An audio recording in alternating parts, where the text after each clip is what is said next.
कांग्रेस के अंदर सियासी घमासान मचा हुआ है।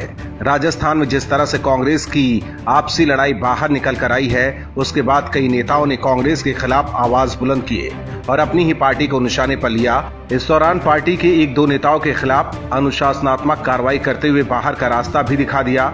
इसमें कांग्रेस प्रवक्ता संजय झा भी शामिल थे, जिनको पार्टी ने पहले प्रवक्ता पद से हटाया और उसके बाद पार्टी से निकाल दिया।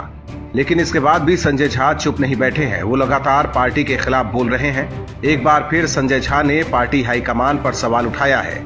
संजय झा का कहना है कि करीब 100 कांग्रेस नेता कांग्रेस नेतृत्व से नाराज हैं। इन नेताओं ने कांग्रेस अध्यक्ष सोनिया गांधी को एक चिट्ठी लिखी है, जिसमें राजनीतिक नेतृत्व बदलाव और कांग्रेस वर्किंग कमेटी में पारदर्शी चुनाव की मांग की गई है।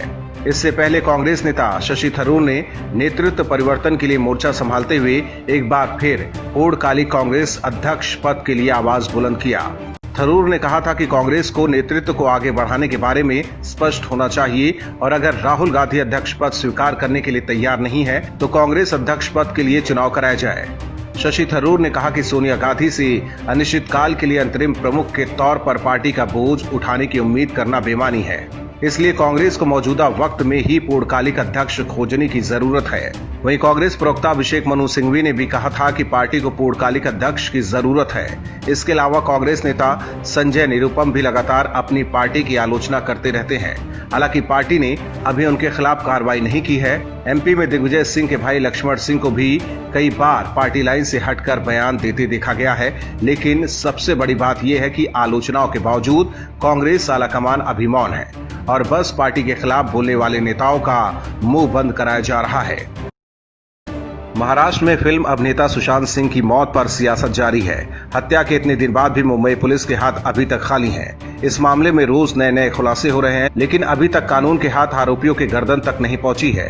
एक तरफ जहां मुंबई पुलिस और महाराष्ट्र की उद्धव सरकार सुशांत की मौत को आत्महत्या बताकर फाइल बंद करने की फिराक में थी, वहीं बिहार सरकार और पटना पुलिस ने मुंबई पुलिस के मंसूबों पर पानी फेर दिया।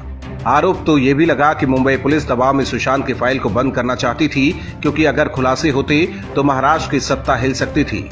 इस मामले में दिलचस्प मोड़ तब आया जब बिहार सरकार की सिफारिश पर केंद्र ने केस को सीबीआई को सौंप दिया है। मामला कोर्ट में है। इस केस की अहम कड़ी सुशांत की गर्लफ्रेंड रिया चक्रवर्ती चाहती है कि केस की जांच मुंबई पुलिस ही करे।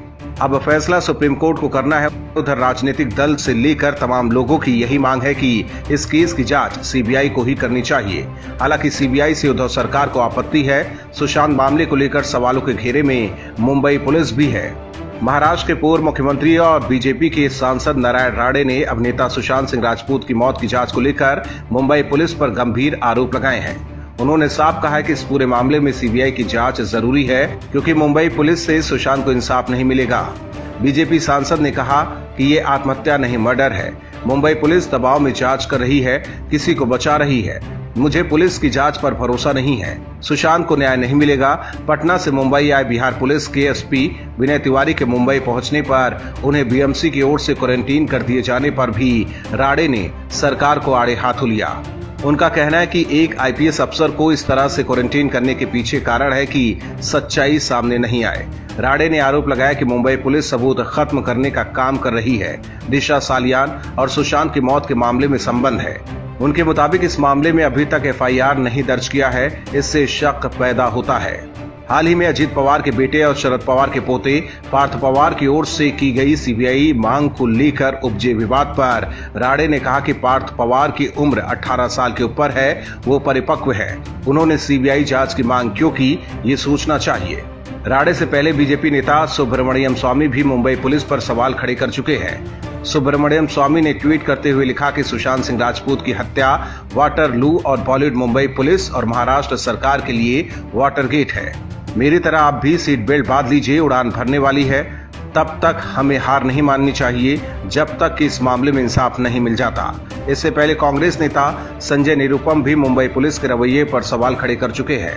वहीं बॉलीवुड अभिनेत्री कंगना रनौत भी शुरू से ही कह रही हैं कि सुशांत की हत्या की गई है।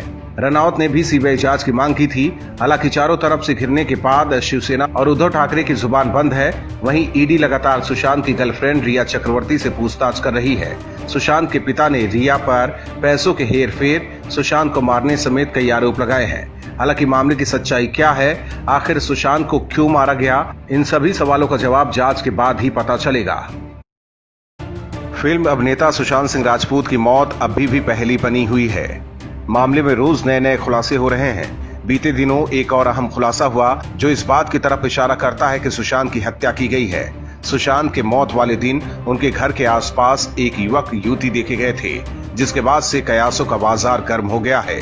अब बीजेपी नेता सुब्रमण्यम स्वामी ने एक बार फिर शिवसेना और मुंबई पुलिस पर निशाना साधा है। सुब्रमण्यम स्वामी लगातार सुशांत सिंह राजपूत की खुदकुशी पर सवाल उठाते आए हैं।